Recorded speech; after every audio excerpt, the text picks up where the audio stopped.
अग्निवीरों का मुद्दा दिन पर दिन गंभीर रूप लेता जा रहा है। चुनाव की बात और होती है, लेकिन अग्निवीर को लेकर जिस तरह की बातें संसद में हुई वो फिक्र बढ़ाने वाली है। नेता प्रतिपक्ष और केंद्र सरकार के बीच जुबानी जंग छिड़ी हुई है। विपक्ष का कहना है कि अग्निवीरों को पूरा मुआवजा नहीं मिल रहा है, लेकिन पक्ष विपक्ष की तरफ से हो रही राजनीति के बीच आम इंसान ये जानना चाहता है कि ड्यूटी पर रहते हुए मौत के दौरान अग्निवीरों को क्या मुआवजा मिलता है और नियमित सैनिकों से ये कैसे अलग है। सामान्य सैनिकों और अग्निवीरों दोनों को ही कुछ कैटेगरीज में बांटा गया है। नौकरी के दौरान जान गंवाने वाला सैनिक ए से लेकर ई तक 5 श्रेणियों में होता है। वहीं अग्निवीर को एक्स, वाई और जेड में रखा गया है।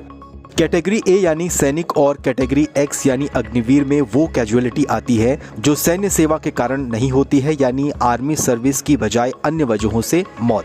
बी और सी कैटेगरी में सैन्य सर्विस के कारण होने वाली मौतें शामिल है। अग्निवीर के लिए वाई कैटेगरी भी यही है।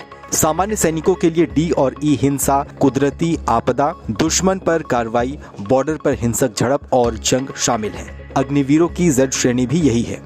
सामान्य सैनिकों के आर्मी ग्रुप इंश्योरेंस फंड में केंद्र सरकार हर महीने 5,000 रुपए का योगदान देती है। साथ ही बैंक भी इसका 50 लाख रुपए का बीमा करते हैं। वहीं अग्निवीर का 48 लाख रुपए का बीमा है, लेकिन इस सुविधा के लिए प्रीमियम का भुगतान सरकार की तरफ से होता है। किसी ऑपरेशन के दौरान मौत होने पर दोनों के परिवारों को ये रकम मिल जाती है। डिफेंस फोर्स ने इसके लिए बैंकों के साथ करार किया हुआ है।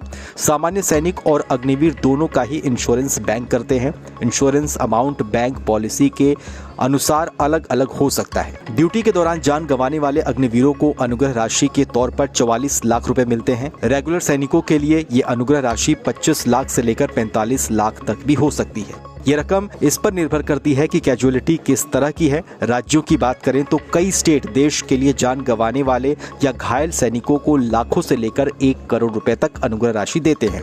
ये दोनों ही तरह के सैनिकों के लिए हो सकता है। अग्निवीर और रेगुलर सैनिक दोनों को ही ऑपरेशन के दौरान मौत के अलग से 8 लाख रुपए मिलते हैं। वहीं किसी और वजह से मौत पर 2.5 लाख रुपए मिलते हैं। अग्निवीरों के लिए एक अलग स्कीम भी है, सेवा निधि, जिसकी मौत सैन्य सर्विस की वजह से ना हुई हो, उसकी फैमिली को मौत की तारीख तक जमा हो चुका अमाउंट सरकारी योगदान और ब्याज के साथ मिलता है। वहीं जिसकी मौत ऑपरेशन या ड्यूटी के दौरान हुई है, उसके परिवार को अग्निवीर के पूरे कार्यकाल यानी 4 सालों तक का वेतन सेवा निधि मिलता है। अब बात करें नियमित सैनिकों की, तो उनके पास अलग स्कीम है, जैसे ग्रेच्युटी और मंथली फैमिली पेंशन। ये काफी बड़ा अमाउंट होता है। वहीं जिन सैनिकों की मौत सैन्य वजहों से ना हुई हो, उनके संबंधियों को भी 10 सालों तक आखिरी वेतन का 50% मिलता रहता है। इसके बाद ये घटकर 30% रह जाता है। मिलिट्री सर्विस या उससे जुड़ी किसी भी वजह से हुई कैजुअलिटी के मामले में एक खास फैमिली पेंशन लागू होता है, जो सैनिक की आखिरी वेतन का 60% है। ऑपरेशन के दौरान मौत में आखिरी वेतन का 100% यानी पूरा वेतन पेंशन के तौर पर मिलता है। ये टैक्स फ्री होता है। 1 रैंक 1 पॉलिसी के मुताबिक ये रिवाइज भी होता है। पेंशन में DA भी जोड़ा जाता है। अगर कोई सैनिक ऑपरेशन में शहीद हो जाए तो बच्चों को एजुकेशन अलाउंस मिलते हैं। ये फीस और किताबों की लागत के बराबर होता है और ग्रेजुएशन तक मिलता है।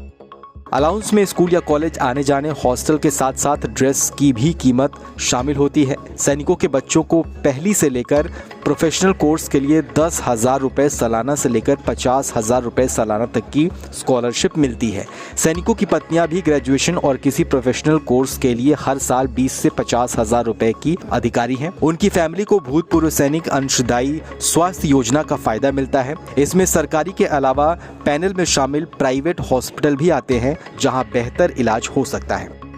आपको बता दें कि सरकार जून 2022 में अग्निपथ स्कीम लेकर आई थी। ये युवाओं को डिफेंस से जोड़ने की शॉर्ट टर्म स्कीम थी। सेना, वायुसेना और जल सेना तीनों के लिए आई इस योजना के तहत भर्ती सैनिकों को नाम दिया जाता है अग्निवीर। इसमें सैनिकों की 4 साल के लिए भर्ती होती है। साथ ही अगले 4 सालों के लिए उन्हें एक्सटेंशन भी मिल सकता है। सर्विस पूरी होने पर 25% अग्निवीरों को नियमित सेना में ले लिया जाएगा, जबकि बाकी 75% को एक बड़ी राशि के साथ स्किल सर्टिफिकेट दिया जाएगा, ताकि वो क्षमता के अनुसार नया काम खोज सके। बहरहाल आपको हमारी ये खबर कैसी लगी हमें कमेंट सेक्शन में लिखकर जरूर बताइए। बाकी देश और दुनिया की तमाम बड़ी खबरों के लिए सब्सक्राइब कीजिए हमारा YouTube चैनल आज तक।